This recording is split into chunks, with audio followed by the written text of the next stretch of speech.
চলে এসেছি আজকে আমার বার্থডে স্পেশাল ব্লগটা নিয়ে। তো চলো তোমাদের দেখাই আজকে আমি সকাল থেকে রাত পর্যন্ত কোথায় কোথায় গেছি, কি কি খেয়েছি আর কটা সারপ্রাইজ পেয়েছি, সব কিন্তু এই ব্লগে আমি শেয়ার করব। প্রথমেই সবার কাছে অনুরোধ রইল স্কিপ না করে ব্লগটা পুরো দেখার জন্য। তো চলো বেশি বকবক না করে আজকের এই ব্লগটা একদম প্রথম থেকে শুরু করি। তো hello guys, welcome back to our channel and the new blog. তো আমি সকাল সকাল রেডি হয়ে স্নানও করে নিয়েছি, আর এই থেকে চলে এসে আমাকে কিন্তু হ্যাপি বার্থডে উইশ করছে সকাল সকাল। দেখো তোকে কে খবর দিল ভাই?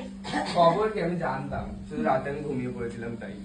আর তোমরাও কিন্তু আমাকে অনেকে উইশ করেছো, তো সবাইকে আমার তরফ থেকে অনেক অনেক বড় থ্যাংক ইউ রইলো। আর দেখো এখন আমি রেডি হয়ে ফুল বসে পড়েছি এখন আশীর্বাদ নিতে। এখন বাড়ির বড়রা আমাকে আশীর্বাদ করছে একের পর এক। প্রথমে আশীর্বাদ করলো আমার ঠাকুমা, আর এখানে তারপর পিসি কাকি সবাই আমাকে আশীর্বাদ করে দিল, পায়েস খাইয়ে দিল। আর সকাল সকাল এত পায়েস মিষ্টি খেয়ে আমার কিন্তু একদম গাটা গুলিয়ে উঠেছিল।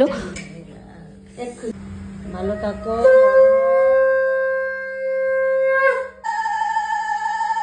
আর এটা ছিল আজকের বেস্ট পার্ট, আমি কুরকুরে খেতে ভালোবাসি বলে কাকি একদম 10-12টা কুরকুরে ক্যাডবেরি তুলে নিয়ে চলে এসছে আমাকে আশীর্বাদ করতে। এটা কিন্তু আমার খুব ভালো লেগেছে। যাই হোক, কাকি পিসি মা বাবা সবাই আমাকে একেবারে আশীর্বাদ করে এখন কিন্তু আমি মালাকার হয়ে গেছি। আর এখন করছি ব্রেকফাস্ট। সারাদিনটা একটু বোরিং ভাবেই কাটলো, কারণ মঙ্গলবার পড়েছিল আমার বার্থডে, আর মঙ্গলবার বাড়িতে নিরামিষ, তাই আমি পটল আলুর তরকারি খেয়েছি গাইস। প্লিজ আমি আর সেটা শেয়ার করলাম না। যাই হোক, তারপর এখন বাজে বিকেল 5টা, এখন আমি রেডি হচ্ছি। আর এখানে আমি মেকআপটাও করে নিয়েছি, অবশ্যই বলো মেকআপটা কেমন হয়েছে।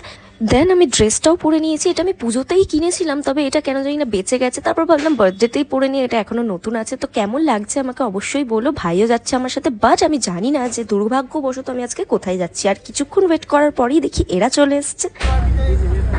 আমি জানি না আমি কোথায় যাচ্ছি। ডাকছে।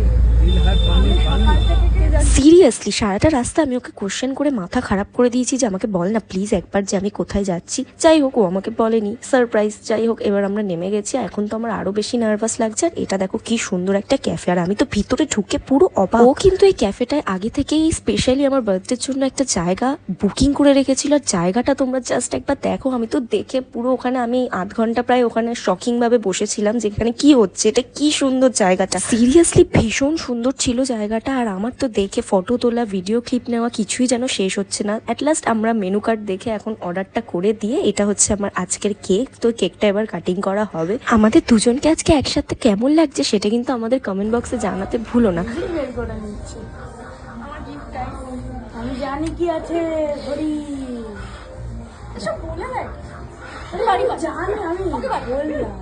সারপ্রাইজ এখনো শেষ হয়নি, এখন শুরু হয়ে গেছে আমার একের পর এক গিফট পাওয়া। আর এখানে আমি এখন কেকটা কাটবো, তো তোমরাও এনজয় করো ভিডিওটা।